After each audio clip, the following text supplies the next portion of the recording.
Jugez-en. Chez Fiat, on crée, on lance de nouveaux produits, une nouvelle gamme même, on innove, mais sans en fait rien apporter de réellement nouveau. La Tipo, c'est simplement une grosse Uno, gonflée de partout, parfois d'ailleurs, avec un certain manque de goût. Voilà pour la première approche. Heureusement que cette version 1400 cm3 se révélera à l'usage non pas ahurissante, ce n'est pas son objectif, mais disons plutôt agréable à conduire. Agréable à conduire tout d'abord grâce à une direction à la fois légère dans les manœuvres urbaines et précise dans les virages serrés.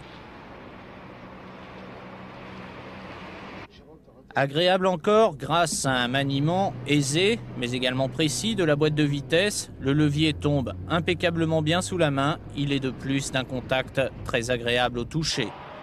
Agréable aussi et enfin grâce à un freinage très sécurisant.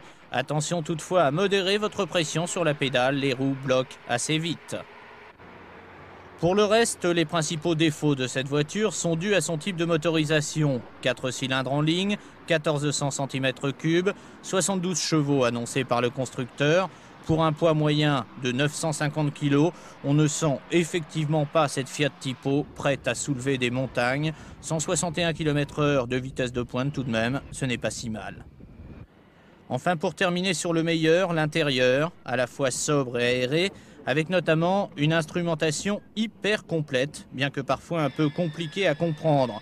Peut-être aurait-on pu chez Fiat présenter un tableau de bord et une batterie d'instruments plus facilement compréhensibles. Alors à terme, c'est-à-dire très vite, Fiat prévoit de produire au moins 3000 Tipo par jour. Cela peut vous sembler énorme et cependant, on est encore loin des scores de Volkswagen qui fait 3800 Golf quotidiennement.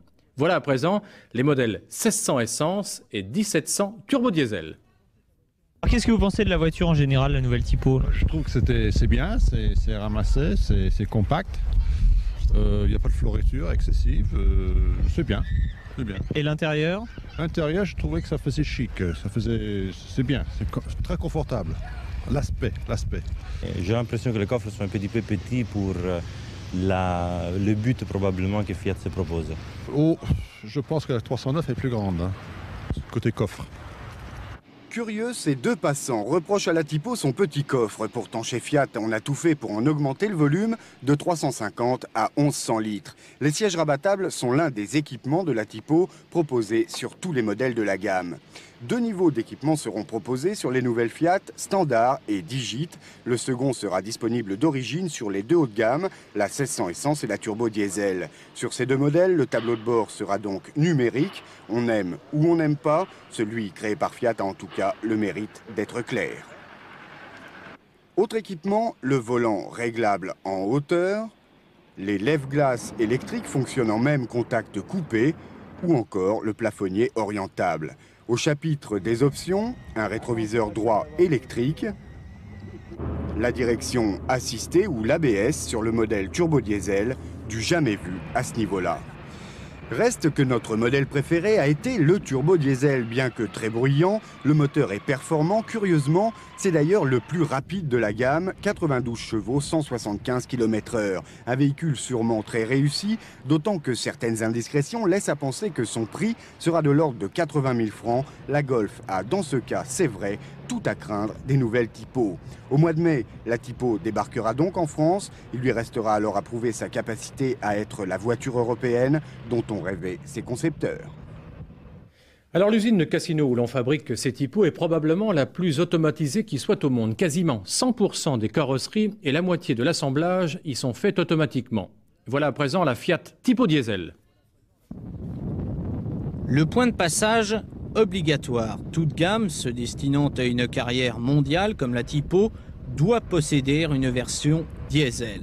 Fiat a choisi d'équiper la sienne d'un moteur de 1700 cm3, de cylindrée inférieure donc à la concurrence française, 309 diesel, mais qui sur le terrain s'avère tout à fait compétitif. Sur le plan des performances, si tant est que l'on puisse pour un diesel parler de performance, 58 chevaux dans le moteur de cette Tipo, soit 7 seulement de moins que dans la 309, pour une vitesse de pointe sensiblement similaire, 152 km/h.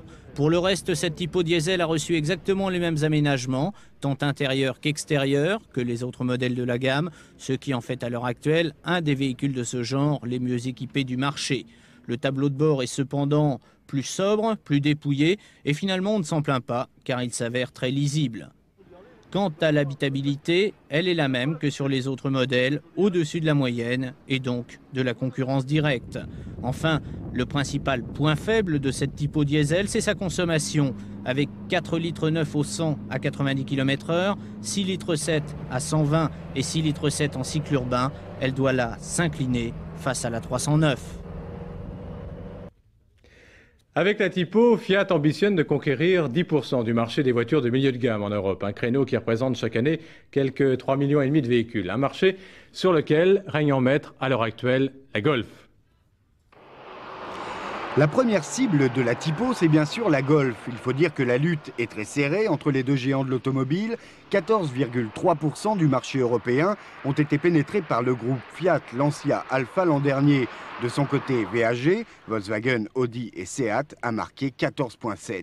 Mais la Golf, tout de même, il va falloir être très bon pour la prendre en défaut. La voiture des années 80 demande à être battue par celle des années 90, mais la typo atteindra-t-elle ce statut ? Contre la Golf, une instrumentation vieillissante et une pointure de moins. Pour elle, une belle réputation de solidité. Les Golf, on le sait, vieillissent bien, ce que le Ritmo, déjà à l'assaut de la citadelle Volkswagen, n'avait pas jusque-là réussi à prouver. Chez Renault, en revanche, on peut trembler. Les R9 et R11, après avoir remporté un beau succès lors de leur apparition, ont tout de même respectivement 7 et 5 ans d'âge. Incontestablement, la ligne de la typo est bien plus actuelle, plus personnelle aussi, mais c'est au niveau des prix que tout se décidera finalement. Or, pour le moment, rien n'a encore été annoncé concernant la typo.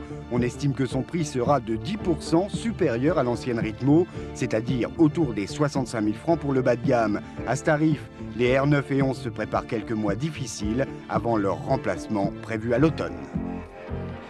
La BX de Citroën est également directement visée par la typo. Pourtant, il semble que Fiat aura beaucoup de mal à inquiéter l'un des best-sellers français.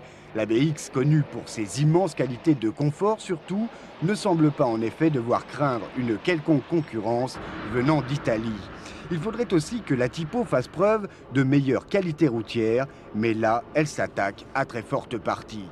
Pourtant, la BX est en baisse, mais c'est plutôt l'arrivée de la 405 qui semble lui faire du tort pour l'instant. Et puis, il faut dire enfin qu'au niveau de ses finitions, la BX ne craint pas la typo. Elle bénéficie à ce niveau de 5 années de vente qui ont largement fait évoluer les quelques modèles de la gamme.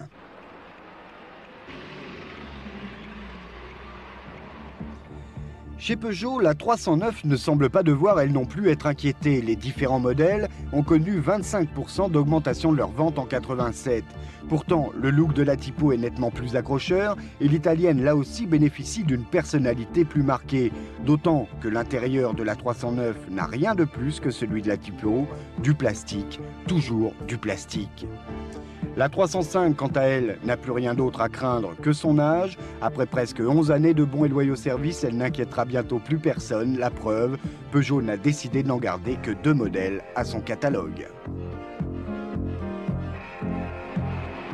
Autre concurrente, dit-on chez Fiat, l'Audi 80. Curieux, rien ne semble annoncer que la typo coûtera aussi cher que l'Audi, mais tout semble montrer en revanche qu'elle sera beaucoup moins bien finie. Même si les motorisations correspondent, le but d'Audi n'est pas de s'attaquer au marché du grand public. On essaye à Ingolstadt de faire différent pour une toute autre clientèle. Non, finalement, c'est peut-être en même temps que la Golf, la Ford Escort qui est le plus à la portée de la typo. Même motorisation, puissance égale, prix sûrement équivalent. De là à y voir une attaque personnelle, il n'y a qu'un pas. En tout cas, vous l'aurez compris, Fiat veut faire très fort sur le marché des milieux de gamme. En espérant vendre 300 000 typos en 88, les Italiens jouent la première place du classement des constructeurs européens. L'horizon 92 se dessine, résultat des courses dans 11 mois.